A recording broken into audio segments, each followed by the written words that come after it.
Hello students, today our topic is cyber safety, and in this lecture we are going to discuss some very important topics related to cyber safety. And first of all we will discuss netiquettes, that is a very important topic, and after that we will discuss some topic related to safety, some cyber crimes and IT law. So our main focus is to discuss netiquette in this lecture. So let's start. Lecture we already discussed about intellectual property right, which is also a very important question. And in this lecture we are going to discuss netiquette.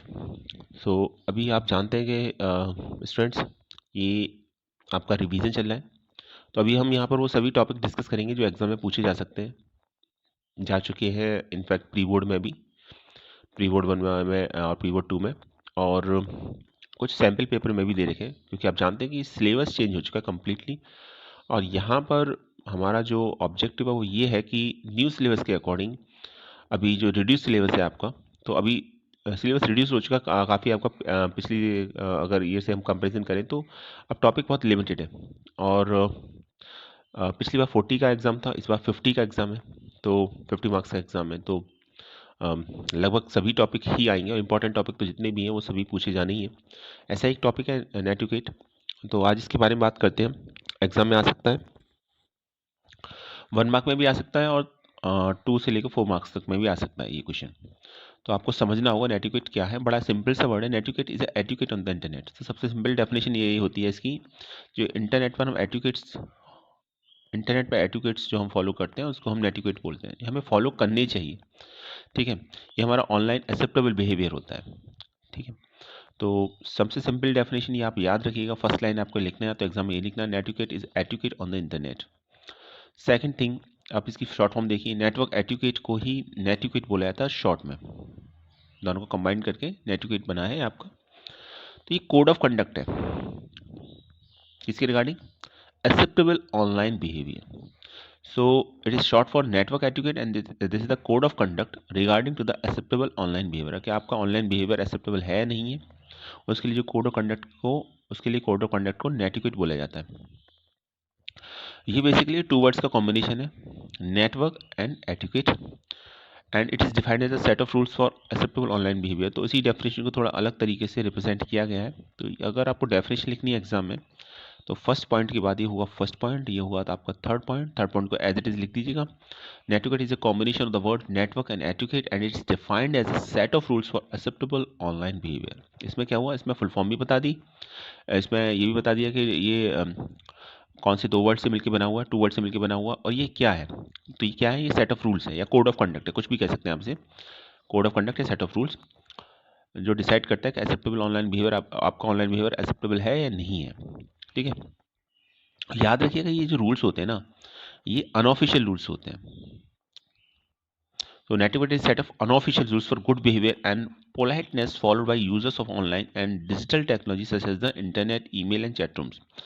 तो ये unofficial rule होते हैं, कोई official rule नहीं होती। ये नहीं है कि आप इसे फॉलो नहीं करेंगे तो कोई पनिशमेंट मिलेगा आपको, लेकिन आपको फॉलो करनी चाहिए, इसलिए एटिकेट्स में आते हैं, नेटवर्क एटिकेट्स में आते हैं। नेटवर्क एटिकेट को ही नेटिकेट बोला जाता है। तो अनऑफिशियल रूल्स होते हैं जो ये डिसाइड करता है कि आपका बिहेवियर अच्छा है नहीं, और साथ में पोलाइटनेस है कि नहीं आपके बिहेवियर में। कब, जब यूज़र्स ऑनलाइन होते हैं या डिजिटल टेक्नोलॉजी का यूज़ करते हैं, जैसे वो इंटरनेट यूज़ कर रहे हैं, ईमेल यूज़ कर रहे हैं या चैट रूम में है, तो उनका ऑनलाइन बिहेवियर एक्सेप्टेबल है नहीं, तो ये नेटिकेट कहलाता है आपका। तो सेट ऑफ अनऑफिशियल रूल्स होते हैं। तो आई थिंक क्लियर हो गया होगा, तो मैं सिंप्लीफाई करता हूँ इसको। Netiquette basically etiquette on the internet को ही नेटिकेट बोला जाता है, और ये सेट ऑफ रूल्स होते हैं या सेट ऑफ अनऑफिशियल्स रूल होते हैं, ज़्यादा एग्जैक्टली बोलें तो, जो किसी भी पर्सन की, जो ऑनलाइन यूज़र की कहें तो ज़्यादा सही रहेगा, एंड जो इंटरनेट यूज़ कर रहा है, ईमेल या चैट रूम में है, उसके उसके लिए ये बेसिकली कोड ऑफ कंडक्ट है, और ये बताता है कि ये उसका ऑनलाइन बिहेवियर एक्सेप्टेबल है या नहीं है। क्लियर है। तो ये हो गया आपका नेटिकेट की डेफिनेशन। अभी ये रूल्स कैसे पता चलेगा कि क्या रूल्स हैं, क्या फॉलो करने चाहिए। तो अगर एग्जाम में डेफिनेशन आती है, ऑब्वियसली 1 मार्क की डेफिनेशन नहीं आएगी, अगर आई तो उम्मीद कम है उसका। नेटिकेट आएगा तो रूल्स के साथ आएगा, ठीक है। तो सबसे पहले डेफिनेशन लिखनी है, तो फर्स्ट पॉइंट लिखना है, और आपको ये थर्ड पॉइंट लिख देना है, थर्ड या फोर्थ में से कोई एक पॉइंट और लिख सकते हो आप डेफिनेशन के लिए, they are more than sufficient. तो वो कंप्लीट इसको डिस्क्राइब करते हैं, वहाँ तक तो ठीक है। आगे आपको इसके रूल्स बताने हैं कि कौन कौन से ऐसे रूल्स हैं जो फॉलो करने चाहिए। अनऑफिशियल रूल्स की बात हो रही है यहाँ पर, तो जो फॉलो करने चाहिए ऑनलाइन बिहेवियर में किसी भी यूज़र को। तो देखिए, अगर क्वेश्चन 2 मार्क्स का आया तो सिर्फ आपको रूल्स का नेम लिखना है, और अगर मोर देन 2 मार्क्स का आया है या डिस्क्राइब करने के लिए कहा गया है तो फिर आप उसको डिस्क्राइब भी कर सकते हैं। बेसिकली 10 रूल्स होते हैं, तो आपको रूल्स भी याद रखने हैं। 10 रूल्स होते हैं और सबको उसमें उसके बारे में आपको अंडरस्टैंडिंग होनी चाहिए कि कौन कौन से रूल्स हैं और उसके अंदर क्या उसका कॉन्सेप्ट है। जैसे फर्स्ट रूल है रिमेंबर द ह्यूमन। अब ये रूल बड़ा इंटरेस्टिंग है और याद करने में भी आसान होगा आपको, और आप सब समझते भी होंगे इस चीज़ को। रिमेंबर द ह्यूमन, आपको ये याद रखना है कि जिससे आप चैट कर रहे हैं या इंटरेक्ट कर रहे हैं ऑनलाइन, वो भी एक ह्यूमन बीइंग है, ठीक है। कभी कभी क्या होता है कि कोई पर्सन हमारे सामने नहीं होता, तो हम उसको अलग तरीके से डील करते हैं, और जब वो हमारे सामने होता है तो हम उसको अलग तरीके से डील करते हैं। क्लियर है?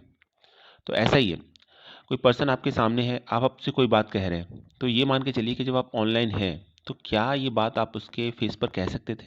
ये देखिए, अगर कह सकते थे तो इट मीन्स मे बी कि वो आपका बिहेवियर एक्सेप्टेबल हो। लेकिन अगर नहीं कह सकते तो आपको ऑनलाइन बिहेवियर में ये बात ध्यान रखनी है कि वो भी एक ह्यूमन बीइंग है जिससे आप इंटरेक्ट कर रहे हैं, कोई मशीन नहीं है। क्लियर है कि आप कुछ भी उससे कहेंगे, कुछ भी आपका बिहेवियर रहेगा तो वो एक्सेप्टेबल होगा? नहीं, ऐसा नहीं होगा। तो रिमेंबर द ह्यूमन, याद रखना है कि आप इंटरनेट पर हैं, ठीक है, और फिजिकल अपीयरेंस नहीं है किसी अदर पर्सन की। इट डजेंट मीन कि आपका बिहेवियर गलत भी है तो भी वो सही है, ऐसा नहीं माना जाएगा। वो आपका बिहेवियर एक्सेप्टेबल होना चाहिए, और ये काफ़ी हद तक इस बात पर डिसाइड करता है कि वो ह्यूमन के उस पर्सन के फेस पर आप उस बात को कह सकते हैं नहीं कह सकते। So that is the rule number one. Remember the human. So remember that behind every skin is a human being with independent thoughts and feelings. उसकी अपनी फीलिंग्स हैं, उसके अपने थॉट्स हैं, वो आपसे एग्री कर सकता है, नहीं भी कर सकता। Clear? And it is easy to misunderstand or to be rude to others when you are not interacting with them in a person. तो बड़ा आसान होता है किसी के साथ रूड होना जब आप एज ए पर्सन उसके साथ बिहेव नहीं करते, क्योंकि आपको पता ही नहीं है कि वो कहाँ है, किस जगह पर आपसे इंटरेक्ट कर रहा है, तो बड़ा आसान होता है।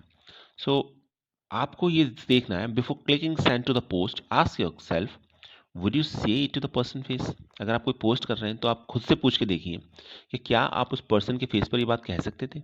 अगर नहीं, तो इसका मतलब ये है कि आपका बिहेवियर ऑनलाइन एक्सेप्टेबल नहीं है, आप नेटिक्वेट के रूल्स को फॉलो नहीं कर रहे हैं। क्लियर है? सेकंड पॉइंट देखिए, rule number 2, adhere to the same standard of behaviour as in real life. तो ये बताता है कि आपका जैसे रियल लाइफ में जो बिहेवियर है वही आपका ऑनलाइन बिहेवियर भी होना चाहिए। ऐसा नहीं ऑनलाइन बिहेवियर कुछ और है, रियल लाइफ में बिहेवियर कुछ और है। रियल लाइफ में आप किसी और तरीके से बिहेव करते हैं और ऑनलाइन आप कुछ और तरीके से बिहेव करते हैं, ऐसा नहीं होना चाहिए।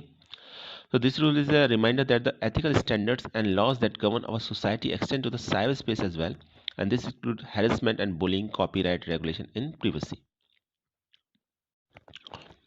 तो पॉइंट ये है कि हमारी सोसाइटी के कुछ रूल्स गवर्न करते हैं, वो कुछ एथिकल स्टैंडर्ड्स होते हैं जो हमें फॉलो करनी चाहिए। जैसे बुलाया था ना, रेस्पेक्ट द एल्डर्स, ठीक है। तो और हमारी सोसाइटी को कुछ रूल्स गवर्न करते हैं, तो ऐसा है जब आप साइबर स्पेस में हैं तो भी आपको सेम रूल्स को फॉलो करना है, ठीक है। जो आपका ऑनलाइन बिहेवियर है वो आपका रियल लाइफ बिहेवियर से मैच करना चाहिए, मिसमैच नहीं होना चाहिए। तो जैसे ऐसा है कि आप किसी का भी हेरेसमेंट कर सकते हैं, सोच रहे हैं कि वो फिजिकल अपीयरेंस तो उसकी है नहीं, तो ऐसा नहीं करना है आपको। ना ही साइबर बुलिंग और साइबर स्टॉकिंग का जो केस है उसमें आपको इन्वॉल्व होना है। उस केस में भी आपको कॉपीराइट रेगुलेशंस को भी आपको फॉलो करना है। ऐसा नहीं किसी का भी कंटेंट आप कॉपी पेस्ट कर देंगे, वो भी नहीं करना है। और दूसरे की प्रिवेसी का भी ध्यान रखना है आपको, किसी की भी पर्सनल प्रोफेशनल इन्फॉर्मेशन को शेयर नहीं करना। और ये हम रियल लाइफ में करते भी नहीं, हमें ऑनलाइन भी नहीं करना चाहिए। यही रूल नंबर 2 है, added to the same standard of behaviour as in real life.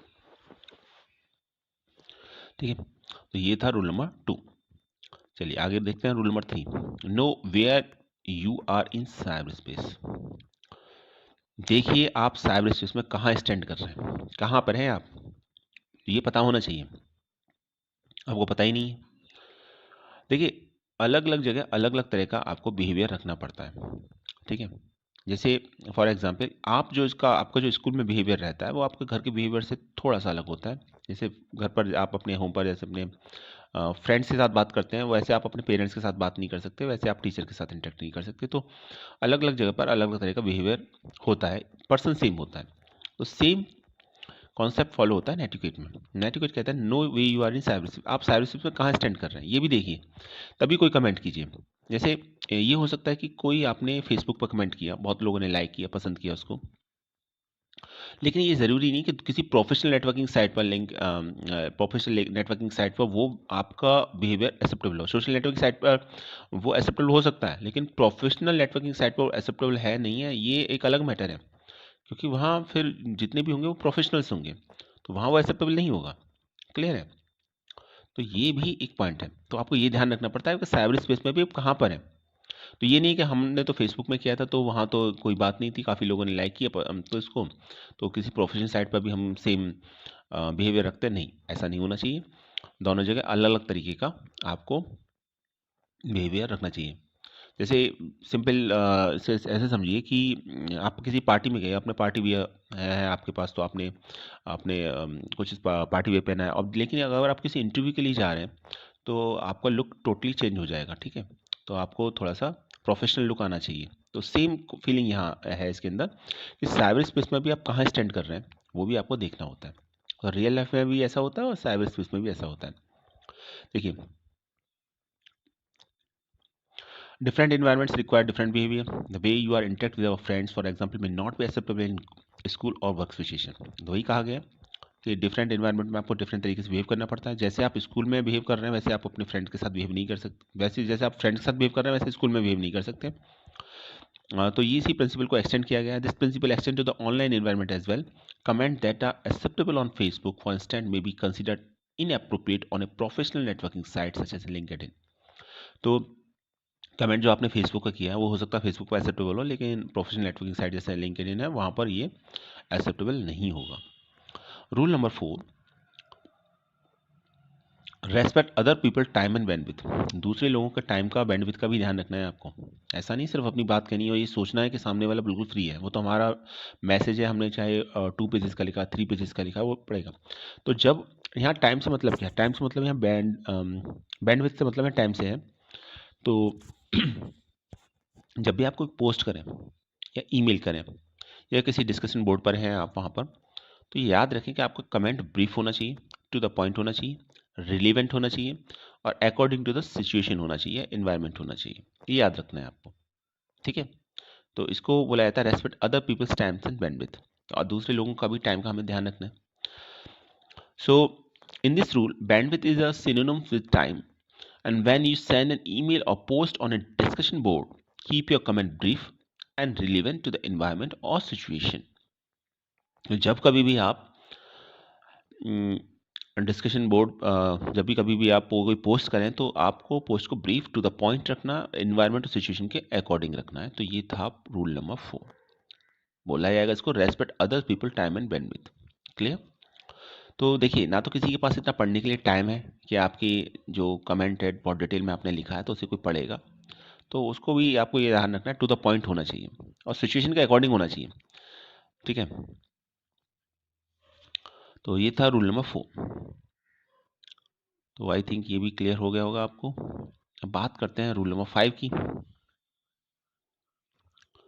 Rule number 5 कहता है make yourself look good online.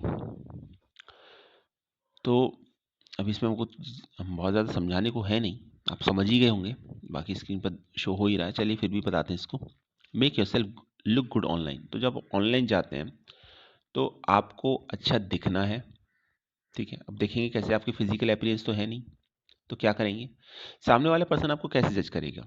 सामने वाला पर्सन आपको इस बात से जज करेगा कि आपने जो कमेंट लिखा है, आपने जो पोस्ट किया है, उसकी ग्रामर ठीक है कि नहीं, उसमें स्पेलिंग्स ठीक है कि नहीं, उसका जो कंटेंट है वो ठीक है कि नहीं, कंटेंट में जो वर्ड चॉइसेस है जो आपने लिया है वो ठीक है कि नहीं, और उसमें सच कितना है।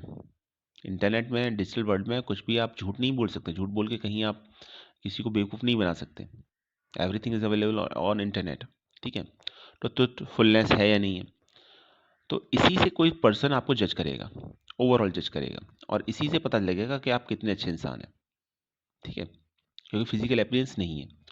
तो ये रूल ये कहता है कि जब आप इंटरनेट पर हैं तो आपको ये दिखाना है अपना कि आप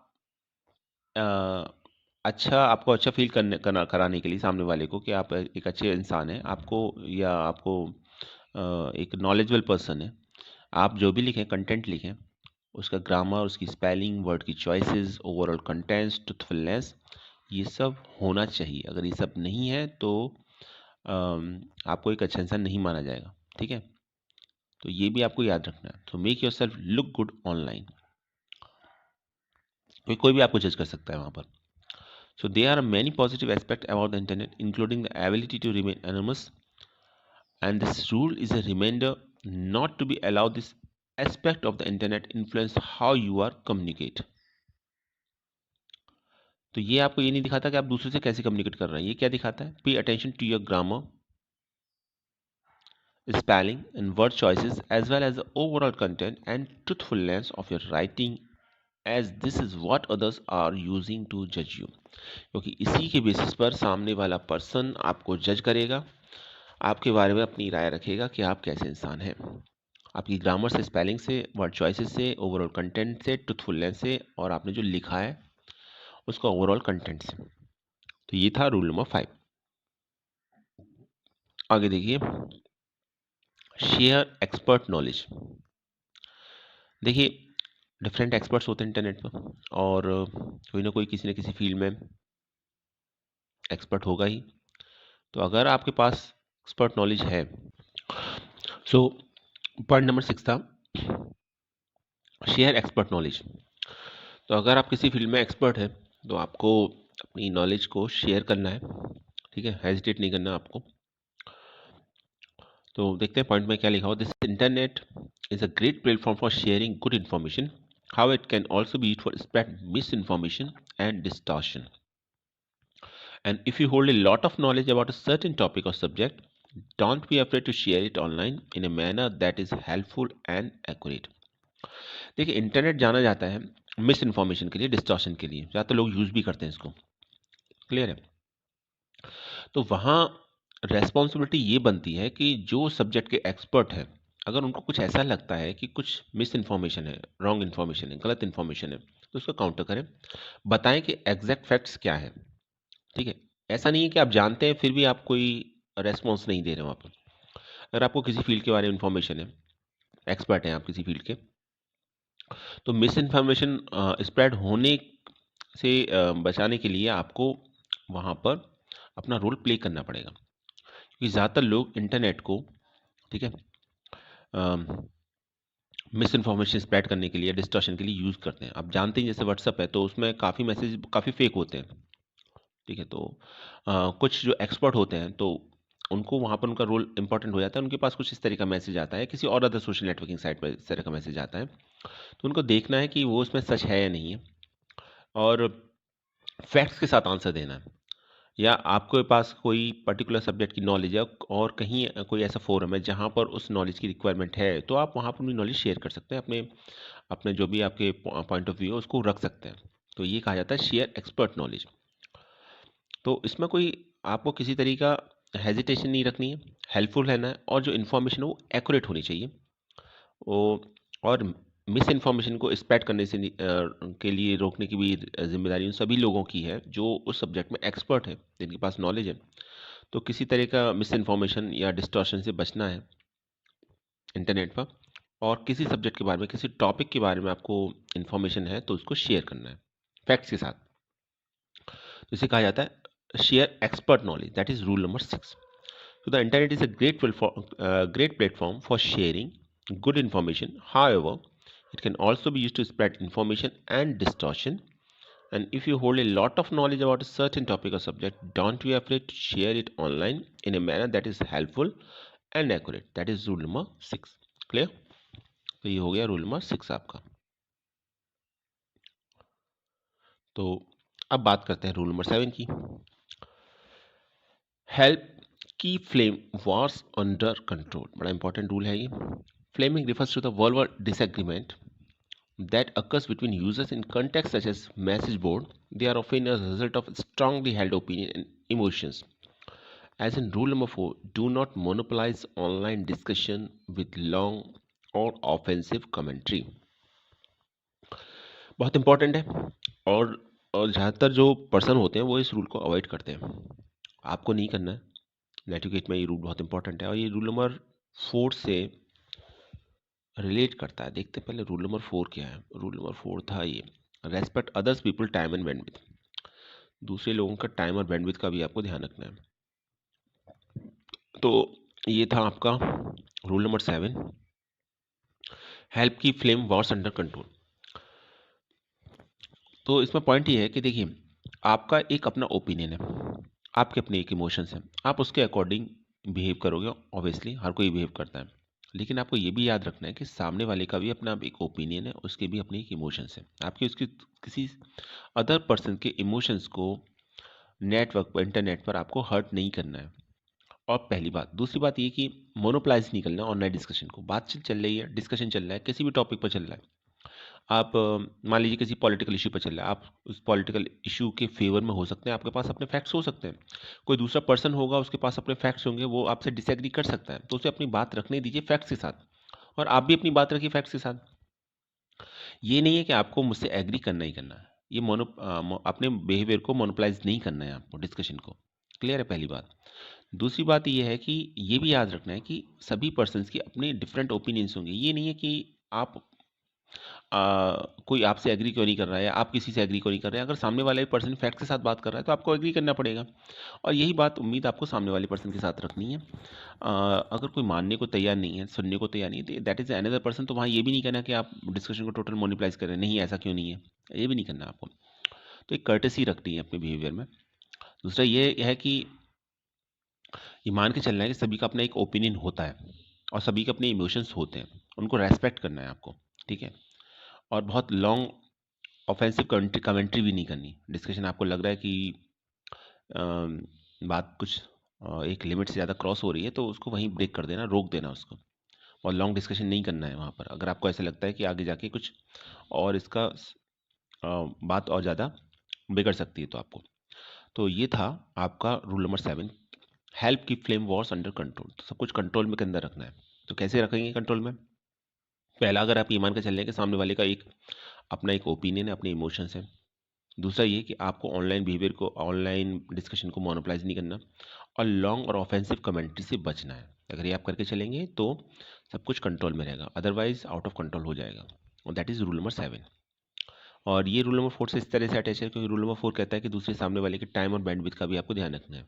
ठीक है. तो उसी को थोड़ा सा एक्सटेंड किया गया, अलग तरीके से रिप्रेजेंट किया गया. तो यह है rule number 7, help keep flame wars under control. Clear. तो लिखा हुआ है, flaming refers to the verbal disagreement that occurs between users in contexts such as message board. They are often a result of strongly held opinions and emotions. As a rule number 4, do not monopolize online discussion with long or offensive commentary. तो जब message board पर आप message कर रहे हैं, कोई भी context है आपके पास, तो ये ध्यान रखना है कि सभी के अपने व्यू पॉइंट्स हैं, सबके अपने इमोशंस हैं, और बिहेवियर को मोनोपलाइज नहीं करना है, और कोई लॉन्ग और ऑफेंसिव कमेंट्री से भी बचना है आपको. ये था रूल नंबर 7. बात करते हैं रूल नंबर 8 की, respect other people privacy. Clear.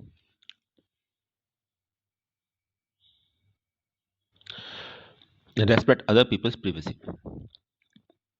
The internet is an open forum. Remember not to share information about others that could get them or yourself into trouble, both personally and professionally. देखिए, internet है एक open forum, clearly लिखा हुआ, आप जानते भी, सब जानते हैं. क्लियर है. तो यहाँ पर आपको ऐसी कोई इंफॉर्मेशन शेयर नहीं करनी जिसकी वजह से आप परेशानी में हो, या आपने जो इन्फॉर्मेशन शेयर की है उसकी वजह से कोई और परेशानी में हो. क्योंकि सभी की एक पर्सनल लाइफ होती है, एक प्रोफेशनल लाइफ होती है. क्लियर है. इंटरनेट पर कोई भी आ सकता है, लोग कमेंट करते हैं, अपनी बातों को शेयर करते हैं. तो आपकी उनको ये याद रखना है, अगर आप किसी को जानते भी हैं, पर्सनली जानते हैं, तो ऐसा नहीं है कि आप उसका मोबाइल नंबर आपका एक तरीके से बता देंगे सबको कि ये पर्सन है, इस नेम से है, यहाँ रहता है या ये रहती है, जो भी कुछ है वटेवर, और इसका कॉन्टैक्ट नंबर है। दूसरे की प्राइवेसी का भी ध्यान रखना है। और ऐसे ही आप किसी के प्रोफेशनल बिहेवियर के बारे में नहीं बोल सकते कि ये बंदा यहाँ वर्क करता है, ठीक है, ये पर्सन है। तो उससे क्या होगा कि उससे आप भी ट्रबल में आएंगे, क्योंकि अगर किसी ने कंप्लेंट कर दी तो ये साइबर बुलिंग में भी आता है क्राइम, आप साइबर बुलिंग में भी कंसिडर किया जाएगा। तो ये आपको ध्यान रखना है, ठीक है, कि दूसरे पर्सन की प्राइवेसी का ध्यान रखना है। तो कुछ ऐसा नहीं करना है कि जैसे आप प्रॉब्लम में हो और आपकी वजह से कोई और प्रॉब्लम में हो, पर्सनली या प्रोफेशनली। तो इन्फॉर्मेशन को शेयर करने से बचना है। कुछ इस तरह की इन्फॉर्मेशन जो सेंसिटिव इन्फॉर्मेशन है, जो किसी पर्सन के लिए बहुत मायने रखती है, मीनिंग रखती है, आप जानते हैं, ठीक है, कोई दिक्कत नहीं। जिसको शेयर करना होगा वो खुद से करेगा शेयर। किसी को अपने बारे में पर्सनल इन्फॉर्मेशन शेयर करनी है तो अपने बारे में बताएगा वो, आपको बताने की ज़रूरत नहीं है किसी को भी, या सभी को इंटरनेट पर, ठीक है। तो ये था point number 8, respect other people privacy. So the internet is an open forum. Remember not to share information about others that could get them or yourself into trouble. तो आप परेशानी में है, आपकी वजह से कोई और परेशानी में है, ऐसा कुछ नहीं करना आपको, ना तो पर्सनली ना ही professionally, both personally and professionally. Clear? ये था रूल नंबर 8। रूल नंबर 9 देखिए, don't abuse your power. Don't abuse your power. This rule is intended for those who carry more power on the internet as an expert, designer, system administrator, or even hackers. Power should always be used to responsibly and not to harm or take advantage of those who are less powerful or knowledgeable. आपको अपनी power का use नहीं करना। अब power से यहाँ पर sense क्या है? पावर से सेंस है, देखिए, यहाँ इंटरनेट पर डिफरेंट एक्सपर्ट्स होंगे, वो डिफरेंट फील्ड के एक्सपर्ट होंगे। मान लीजिए कोई एक्सपर्ट है, डिज़ाइनर है, कोई सिस्टम एडमिनिस्ट्रेटर है, इवन कोई हैकर है। तो आप ज़्यादा जानते हैं, तो ऐसा नहीं करना है आप हैकर हैं तो आपको लगा अच्छा इसका सिस्टम हैक कर देते हैं, ठीक है, या इसकी जो भी इन्फॉर्मेशन है वो देखते हैं क्या है इसमें। तो ये नहीं करना, अपनी पावर का आपको मिसयूज़ नहीं करना है किसी भी तरीके से। या आप किसी फील्ड में हैं, एक्सपर्ट हैं, तो आपको ये शो नहीं करना है कि सामने वाले पर्सन को कि आपको कुछ नहीं पता है और सिर्फ आप ही सब कुछ जानते हैं, नहीं, वो भी नहीं करना है आपको। तो अगर आप इंटरनेट पर हैं तो अपनी पावर को किसी भी तरीके से मिसयूज़ नहीं करना। जो भी आपके पास नॉलेज है, नॉलेज का ही मतलब, या नॉलेज से पावर का मतलब है नॉलेज से ही है, तो उसको रेस्पॉन्सिबली आप बड़ी रेस्पॉन्सिबली आपको यूज़ करना है। और ये ध्यान रखना है किसी को उससे हार्म ना हो, नुकसान ना पहुँचे। और जिनके पास पावरफुल, जो पर्सन पावरफुल नहीं है, नॉलेजेबल नहीं है, ठीक है, उनको आप उनका एडवांटेज ना लें किसी भी तरीके से। आप ये सोचिए कि इनको तो पता नहीं है, चलो इनका एडवांटेज ले लेते हैं, तो ऐसा भी नहीं करना। तो इसको कहते हैं don't abuse your power. Point है, this rule is intended for those who carry more power on the internet as expert, designers, system administrators, or even hackers. So power should be always used with responsibility and not to harm or take advantage of those who are less powerful or knowledgeable. Clear? ये था point number 9। Last point, that is point number 10, be forgiving of others people mistake. ठीक है, दूसरे लोगों की गलतियां माफ करनी चाहिए हमको। मिस्टेक किसी से भी हो सकती है, nobody in this world is perfect. कोई दुनिया में परफेक्ट नहीं है, सभी से मिस्टेक होती है। तो बेनिफिट ऑफ डाउट देना चाहिए, ठीक है। तो कुछ लोग आते हैं जो एक्सपर्ट नहीं किसी फील्ड के, कुछ कमेंट करते हैं, तो आपको ये नहीं है कि आपने कैसे कर दिया, आपको तो कुछ पता ही नहीं है। तो ये मान के चलना है कि गलतियां होती हैं लोगों से और उनको माफ़ करके आगे बढ़ना, कुछ उसका बहुत बड़ा कोई इशू नहीं बनाना है आपको। अगर कुछ बात रखनी भी है तो बड़ी कर्टेसी के साथ आपको अपनी बात रखनी है, रेस्पेक्ट के साथ बतानी है कि आप यहाँ गलत थे, ये पॉइंट ऐसे नहीं है, ये नहीं आप उसका मजाक बनाएं। ये था point number 10, be forgiving for other people mistake.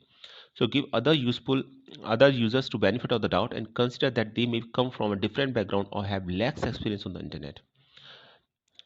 अभी आपको ये बेनिफिट ऑफ डाउट देना है, आपको ये मान के चलना है कि कुछ लोग हैं कि जिनका बैकग्राउंड स्ट्रांग नहीं होगा या इंटरनेट पर अभी वो एक्सपीरियंस उनको उतना नहीं है, और डिफरेंट बैकग्राउंड से लोग आते हैं, अलग अलग जगह से आते हैं। तो ये भी आपको याद रखना है कि अगर किसी को कुछ पता नहीं है या गलती से कुछ हो भी गया है तो उसको, आपको उसके लिए रूड नहीं होना। So do not be rude when you are encounter someone's mistakes.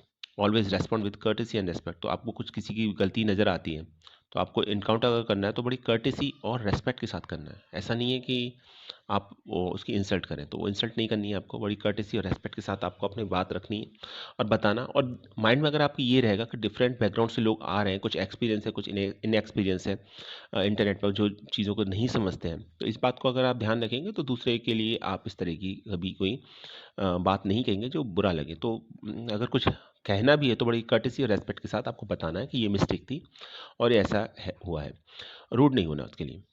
तो ये था पॉइंट नंबर 10। तो ये 10 पॉइंट्स हैं और एग्ज़ाम में ये पॉइंट्स लिखने को आते हैं, तो आपको डिस्क्राइब करना है। 4 पॉइंट्स आ सकते हैं, जैसा मॉडल पेपर में दे रखा है इसका 2020-21 के में 4 पॉइंट डिस्क्राइब करने के लिए कहा गया है। तो कोई भी 4 पॉइंट डिस्क्राइब कर सकते हैं। मेरा ये मानना है कि आप डेफिनेशन लिखिए, पहले सभी 10 पॉइंट्स के बारे में लिखिए, हेडिंग लिखिए और फिर किन्हीं 4 पॉइंट्स को डिस्क्राइब कर दिए, स्टार्टिंग 4 पॉइंट्स को डिस्क्राइब कर दीजिए, तो वो ज़्यादा बेहतर ऑप्शन है। एग्ज़ाम में आने की पूरी उम्मीद है नेटिक्वेट के बारे में। तो ये था आज का हमारा वीडियो। आई होप अभी आपको कॉन्सेप्ट क्लियर हो गया होगा। एक बार इसको देख लीजिएगा, पढ़ लीजिएगा, समझ लीजिएगा। एग्ज़ाम के पॉइंट ऑफ व्यू से बहुत इंपॉर्टेंट है। Thanks for watching this video.